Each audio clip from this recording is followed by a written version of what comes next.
Hey, you're watching Popcast, a crowd-sponsored yo-yo show. Huge shout out to John Anderson, Taka from Spin Gear, and Dr. Lucky, and the rest of my sponsors over on patreon.com/docpop. Today I am talking to Dale Tubat, who is a 3D printing yo-yo designer and also a member of Unparalleled Team. Dale, how are you doing today?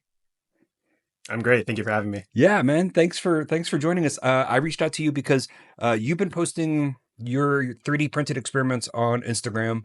You've been posting the capsule, which is this really cool. We'll show these in a second, but it's something I've been watching that you've been kind of bringing to yo-yo contests and stuff like that. And I wanted to reach out to you to talk to you about the state of 3D printing and yo-yoing. Before we do that, just tell me a little bit about like yourself. Like how long have you been yo-yoing? How long have you been on Unparalleled? I first started yo-yoing, I want to say maybe late 2010, early 2011. The thing that got me into it was probably watching Jensen Kimmett's 2010 Worlds. And then at that point, I was like, this is really cool. And at the same time, I was living in Japan at the time because my dad used to be in the military. And the yo-yo boom, the hyper yo-yo boom in the early 2010s was happening around that time. So that also got me into yo-yoing as well. I was super into yo-yo YouTube, even before Instagram at the time. So I was watching a lot of classic yo-yo videos on YouTube and learning through Yo-Yo Expert, and was active on the Yo-Yo Expert forums for a long time, and eventually got onto the Unparalleled team in 2016, and I've been on the team ever since. You mentioned that there was the hyper yo-yo boom in 2010. The other video I'm working on right now is about the big yo-yo boom of the late 90s. And how that started with a team in Hawaii, but they went to Japan, and the boom actually started in Japan with the whole line of hyper yo-yos. And I honestly didn't know there was like another boom. I kind of thought it had been dead since then. I didn't know that there was like a second boom in the 2010s. It's very interesting, and I remember seeing. I think it was John Ando was involved in like the Bandai Namco marketing of that, and it was really cool to see him being involved in that side as well as being on Team Yo-Yo Factory. It was really cool. I don't know if this shaped the way that you think about yo-yos, because you are doing very unique kind of novelty yo-yos, high concept, low concept. I guess they are low concept yo-yos, which is not an insult. It's just like, what if the yo-yo was really wide? What if the yo-yo was Yeah, a yeah. capsule, right? That's the low concept. And I guess what I'm getting at is the yo-yos from Japan. A lot of the hyper yo-yos were very much like, what if yo-yos could be reassembled or whatever. They kind of all, not all, there was a big push on Bandai's part to do kind of unique novelty yo-yos. Was that kind of an inspiration for you? Yeah, absolutely. I think I might even have one real quick. Yeah, so I remember when I was getting really into the creative yo-yo process. I remember I dug this up from my parents' place. Hmm. This is a hyper yo-yo that actually you can customize by pushing in these two buttons, and these wings pop out. Yeah. And the idea was that you could buy separate wings to make it like an imperial shape, string trick shape, and then you can like attach them to the same yo-yo. So like this, when I bought this as a kid, I think might have like originally given me some ideas for some future yo-yo designs. That's cool.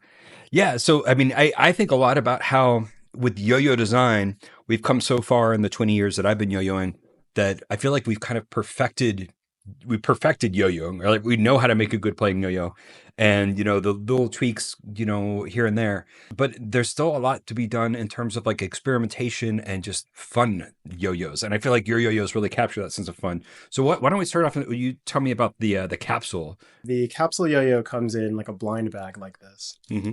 with a little tag, and then you open it, and there are these like little capsules like you would get at like a capsule toy vending machine, and they contain string as well as a stuff of parts, like a little baggie of parts, and you can open these and eventually using the parts that are inside the capsule make your own yo-yo out of it. So cool. Um, yeah, and it's something that other people have found out that, or not me, but you can actually play with this like on the floor, Mhm. um, and do a lot of cool floor tricks. And I think that part is like a cool aspect of it as well. The floor trick stuff has been very inspiring. When we played with fireballs and raiders, they have that nice dome shape to them as well, which you don't find on yo-yos that much.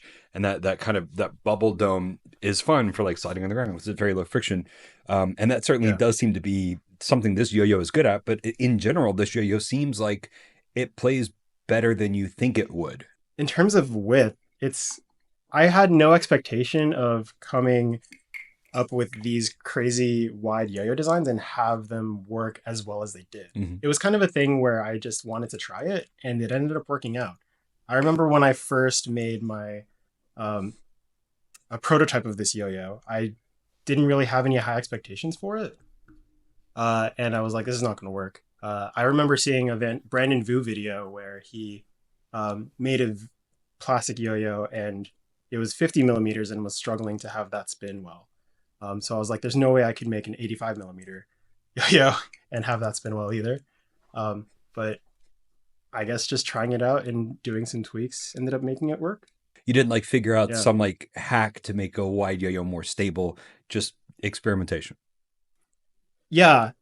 Experimentation. And I would say like keeping as much weight in the towards the center would help a lot Mm-hmm. for sure. And so that second yo-yo we're holding is the traffic cone edition of the Stupidwide. Look at that boy. Yes. That is not what I expected. I kind of was thinking smaller, kind of like shot glass size or something. That's Yeah, actually yeah. like The a full diameter is size still yo-yo. pretty wide. Yeah. Yeah, right. So you have two colors of that. They're both gorgeous. The other orange, I don't know what the name of the orange one is. Um, but yeah, they're just very striking yo-yos. I have to admit, I'm Thank really you. fond of that traffic cone. It's a funny joke. Yeah, like yeah, that's just really cute. And if you're doing stuff with 3D printing, you might as well have fun with the colors. Yeah, absolutely. So the story behind the traffic cone was that I had originally sold a prototype of this to Justin Dower, and he texted me the other day saying that he's going to call it the traffic cone. And that kind of like spurred some ideas in my mind. What if I just colored it like it was a traffic cone, like black on the bottom, white stripe? Hmm. Tried it out, and it came out better than I could have expected. How are you manufacturing these? So I actually have a 3D printer just in my closet. I got my first 3D printer in the end of 2020, I want to say. And I originally got it to try to get into combat robotics. So battle bots like Jeremy Hermita and Alex Satori are super into. Hmm. But I had the idea one day of what if I just tried 3D printing yo-yos. So I actually have my first 3D printed yo-yo here. It is no longer functional. It's actually broken in the middle. But I think this is kind of what started this like sort of desire to make as good of a yo-yo as possible with 3D printing. So from there, I started refining my designs to try to make it optimal for 3D printing. And I've just been doing it in my room. How many yo-yos do you think you could manufacture, I guess, per hour? Let's break it down that way. I guess for something like Capsule, I think my estimated time for maybe 16 halves, so 8 yo-yos, is probably 12 hours. Is that right? No. Yeah, that sounds about right. So 12 hours for 8 yo-yos. That's like an hour and a half per yo-yo. Yeah, yeah, But I still have to do all the building and stuff afterwards. So and that's with the just for the capsule, there's printer. probably more of that because you have like stuffing the bags and you have kind of like that whole aspect. Yeah, Capsule was ended up being a lot more to build than I had originally anticipated. Just because I really wanted to lean heavily into sort of the packaging experience. So Mhm. like, um, when I went to Japan, if you were to buy a capsule and you were to open it, they have these little slips of paper that actually give you instructions on how to play with the toy. So like, I ended up designing and printing a bunch of these little slips of paper, and then I had hand folded them into these capsules, which I think is awesome. I feel like it really adds to the experience. Yeah, yeah, that's really cool. I do like that whole aesthetic. Is that I hear this term gachapon a lot. Is that gachapon or is gachapon something different? I think it's the same thing. Yeah. So I think gashapon or gachapon, one of the two, is probably I think is trademarked by Bandai Namco. Mm. So a lot of um, if you find like a gashapon place, they'll usually have Bandai Namco branded toys and stuff. Otherwise, it's probably just called Capsule. I like how we come back to Bondi and Yo-Yo with Yeah, this. Let's talk a little bit about the state of 3D printed yo-yos. Who else out there is kind of doing stuff in that space? And you know, what are your thoughts on this the current industry of 3D printed yo-yos? the first time I came into or I played with a 3D printed yo-yo, I think it was way back in 2015 when I think Jeff Pang had a 3D printed yo-yo that was a bit rough when I had first played with it. No offense to like him at all because he's like a yo-yo engineering genius. Most recently I've seen people like Wayne from Layer Infinity. He's based in Canada, I believe. He is the first person that I bought a 3D printed yo-yo from, and it played really well. And I think this was only maybe 2 or 3 years ago, maybe not even then. Um, and there's him doing that, and then there's also Ross from Hollywood Modern, who is just recently released the Drop, which I actually have one here, which is a great competition yo-yo.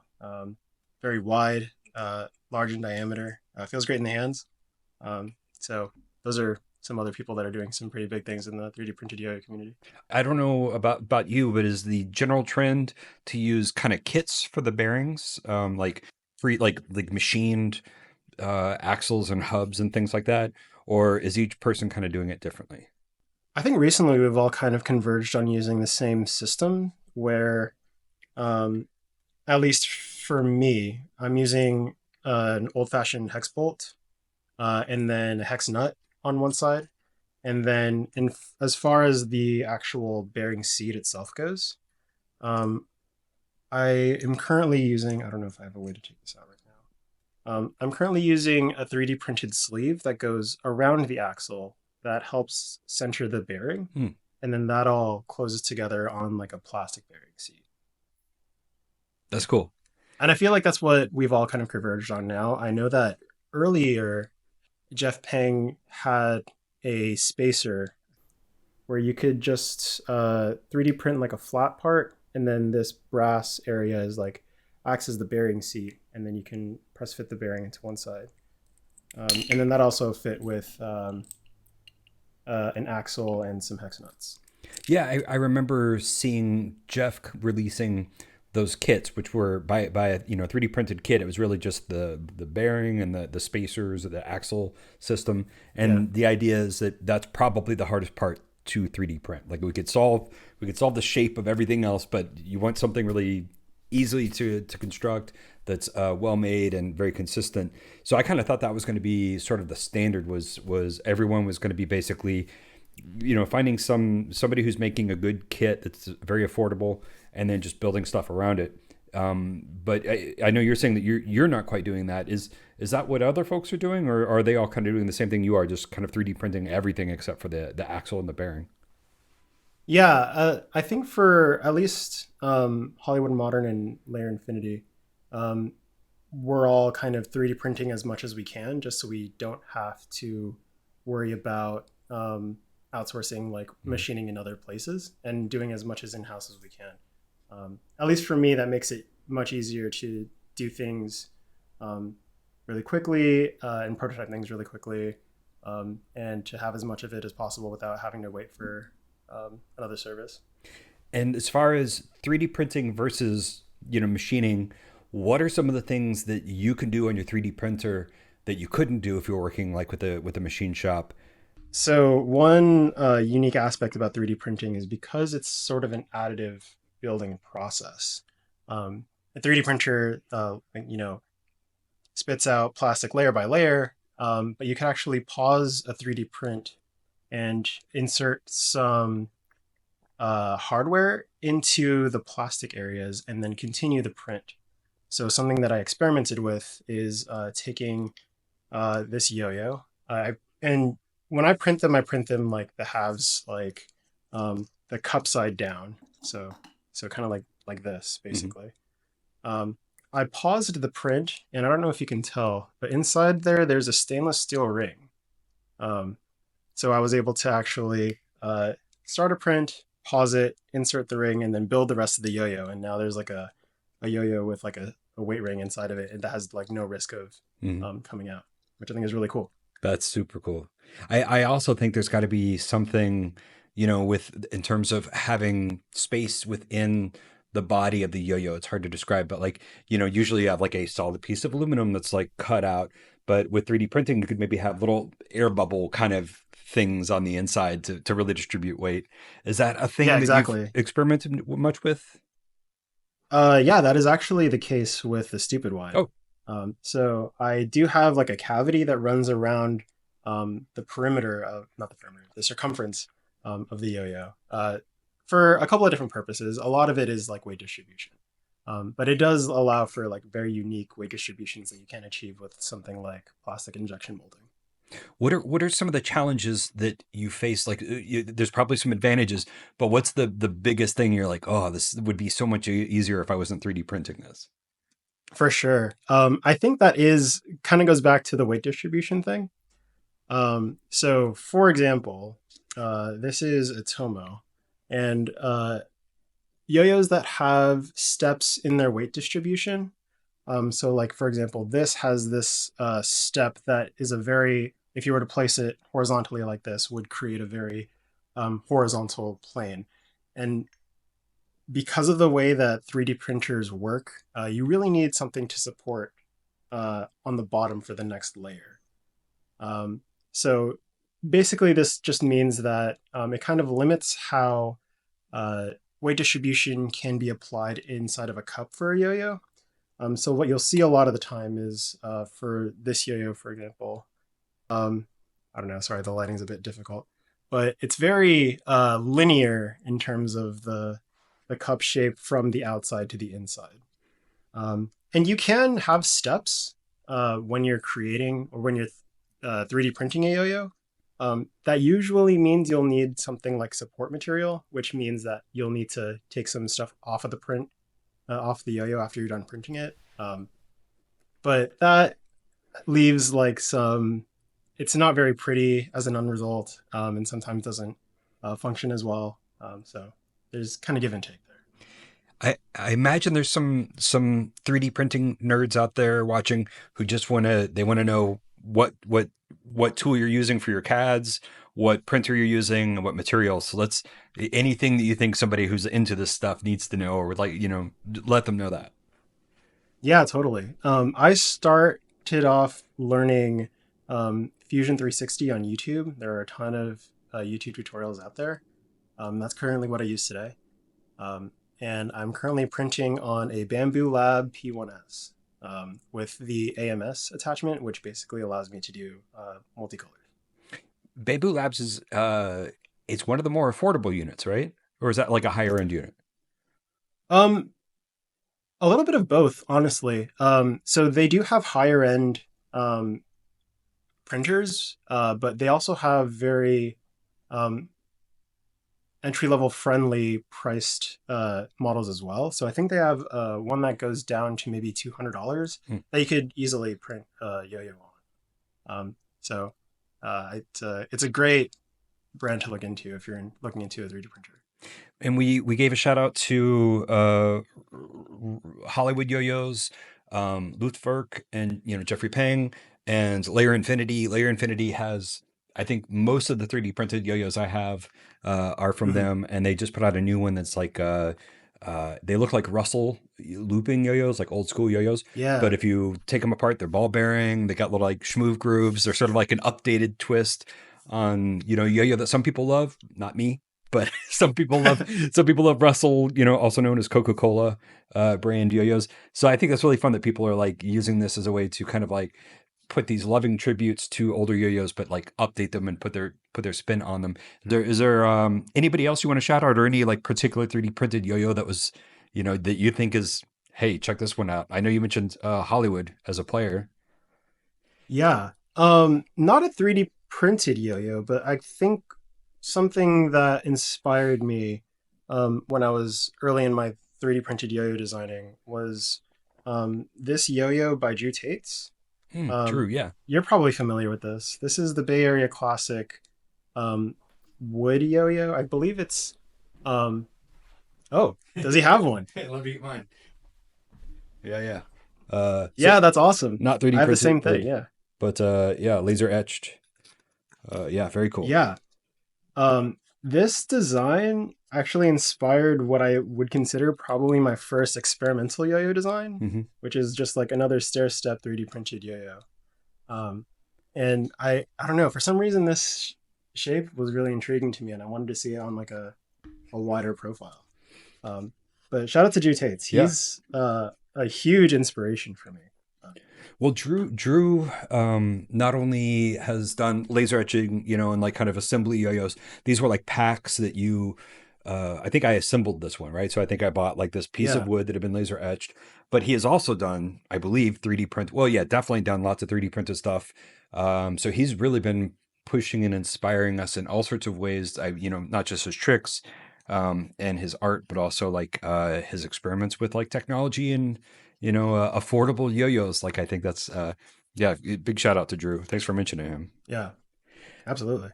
So Dale, you have two products coming this weekend, Saturday, as we're recording. The Stupidwide and the Capsule. Why don't you tell folks where they can find those? You can find these at my website, daletubat.com. They release this Saturday, November 16th at 11 a.m. Pacific, 2 p.m. Eastern. Awesome. Well, thanks so much for your time, man. I can't wait to see. I'm going to place an order for these on Saturday, I guess, and I can't wait to try them. But I'm really excited to see what else you make. That's really cool. Thanks for sharing your art with us. Absolutely. Thanks so much. Just before we go, how else can people follow you online? You can follow me on Instagram at Dale Tubat. And I think that's really the only place where I'm active. So follow me on Instagram. All right.